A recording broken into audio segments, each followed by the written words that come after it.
Hi friends, welcome to sports ಕರೆಡ್ YouTube channel. Friends, ಭಾರತೀಯ cricket ನಿಯಂತ್ರಣ ಮಂಡಳಿ BCCI ಮುಂಬರುವ IPL ಮೆಗಾ ಆಕ್ಷನ್ ಸಲುವಾಗಿ ತನ್ನ ನಿಯಮಗಳಲ್ಲಿ ಕೊಂಚ ಬದಲಾವಣೆಗಳನ್ನು ಮಾಡಿದೆ. 18ನೇ ಆವೃತ್ತಿಯ ಇಂಡಿಯನ್ ಪ್ರೀಮಿಯರ್ ಲೀಗ್ ಟೂರ್ಗೆ ಬೃಹತ್ ಮಟ್ಟದ ಆಟಗಾರರ ಹರಾಜು ಪ್ರಕ್ರಿಯೆ ನಡೆಯಲಿದ್ದು, ಈ ಸಲುವಾಗಿ ತಂಡಗಳು ನಿಯಮ ಪ್ರಕಾರ ಕೇವಲ 4 ಆಟಗಾರರನ್ನು ಮಾತ್ರವೇ ಉಳಿಸಿಕೊಳ್ಳಬೇಕಿತ್ತು.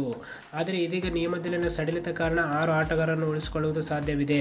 ಈ ಕುರಿತಾಗಿ ಮಾತನಾಡಿರುವ ಮಾಜಿ ಕ್ರಿಕೆಟಿಗ ಹಾಗೂ ಡೆಲ್ಲಿ ಕ್ಯಾಪಿಟಲ್ಸ್ ತಂಡದ ಮಾಜಿ batting coach Mohammad Kaif, IPL ಆರಂಭದಿಂದ ಈವರೆಗೆ ಸ್ಪರ್ಧೆಯಲ್ಲಿದ್ದರೂ ಒಮ್ಮೆಯೂ ಟ್ರೋಫಿ ಗೆಲ್ಲದ ರಾಯಲ್ ಚಾಲೆಂಜರ್ಸ್ ಬೆಂಗಳೂರು ತಂಡ IPL 2025 ಟೂರ್ನಿಯ ಮೆಗಾ ಆಕ್ಷನ್ನಲ್ಲಿ ರೋಹಿತ್ ಶರ್ಮಾ ಅವರನ್ನು ಖರೀದಿ ಮಾಡಿ ಅವರಿಗೆ ಕ್ಯಾಪ್ಟನ್ಸಿ ಕೊಡಬೇಕು ಎಂದು ಮಹತ್ವದ ಸಲಹೆ ನೀಡಿದ್ದಾರೆ.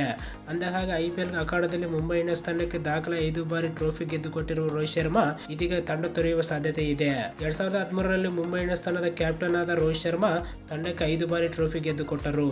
ಆದರೂ IPL 2024 ಟೂರ್ನಿಗೆ ಮುನ್ನ ಮುಂಬೈ ಇಂಡಿಯನ್ಸ್ ಫ್ರಾಂಚೈಸಿ ಅಚ್ಚರಿಯ ನಿರ್ಧಾರ ತೆಗೆದುಕೊಂಡು ರೋಹಿತ್ ಶರ್ಮಾ ಅವರಿಂದ ಕ್ಯಾಪ್ಟನ್ಸಿ ಕಸಿದು ಆಲ್ರೌಂಡರ್ ಹಾರ್ದಿಕ್ ಪಾಂಡ್ಯಗೆ ಒಪ್ಪಿಸಿತು.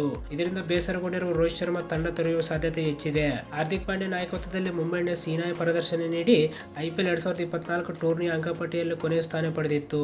ಹೀಗಾಗಿ ರೋಹಿತ್ ಒಂದು ವೇಳೆ ಮುಂಬೈ ಇಂಡಿಯನ್ಸ್ ತೊರೆದರೆ RCB ಈ ಅವಕಾಶವನ್ನು ಬಿಟ್ಟುಕೊಡಬಾರದು ಎಂದು ಕೈಫ್ ಹೇಳಿದ್ದಾರೆ. ಯಾವುದೇ ಆಟಗಾರ ಕೂಡ ಕಳಪೆ ಲಯ ಕಾಣಬಹುದು, ಆದರೆ ರೋಹಿತ್ ಶರ್ಮಾ ತಮ್ಮ ಆಟಗಾರರಲ್ಲಿ ಶ್ರೇಷ್ಠ ಪ್ರದರ್ಶನ ಹೊರತರುವ ಸಾಮರ್ಥ್ಯ ಹೊಂದಿದ್ದಾರೆ.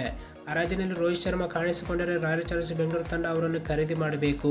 ಈ ಅವಕಾಶದ ಸದ್ಬಳಕೆ ಮಾಡಿ ರೋಹಿತ್ ಶರ್ಮಾ ಸೇವೆಯನ್ನು ಪಡೆದು ಅವರಿಗೆ ಕ್ಯಾಪ್ಟನ್ಸಿ ನೀಡಬೇಕೆಂದು ಮೊಹಮ್ಮದ್ ಕೈಫ್ ಹೇಳಿದ್ದಾರೆ. BCCI ತಂದಿರುವ ಹೊಸ ಆಕ್ಷನ್ ಮತ್ತು ರಿಟರ್ನ್ ನಿಯಮದ ಪ್ರಕಾರ ಮುಂದಿನ 3 ವರ್ಷಗಳ ಕಾಲ ತಂಡಗಳು ತಮ್ಮಲ್ಲಿ ಒಟ್ಟು 6 ಆಟಗಾರರನ್ನು ಉಳಿಸಿಕೊಳ್ಳಬಹುದಾಗಿದೆ.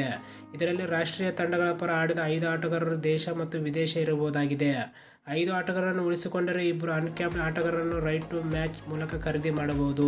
ಓಕೆ ಫ್ರೆಂಡ್ಸ್, ಈ ವಿಡಿಯೋಗೆ ತಪ್ಪದೆ ಒಂದು ಲೈಕ್ ಮಾಡಿ. ಇದೇ ತರ ಇಂಟ್ರೆಸ್ಟಿಂಗ್ ವಿಡಿಯೋಗಳಿಗಾಗಿ ಚಾನಲ್ ಸಬ್ಸ್ಕ್ರೈಬ್ ಮಾಡಿ. ಹಾಗೆಯೇ ರೋಹಿತ್ ಶರ್ಮಾ ಅವರನ್ನು RCB ಖರೀದಿ ಮಾಡಬೇಕು ಇಲ್ಲವೋ ಎಂದು ಕೆಳಗೆ ಕಾಮೆಂಟ್ ಮಾಡಿ ತಿಳಿಸಿ. Thank you for watching.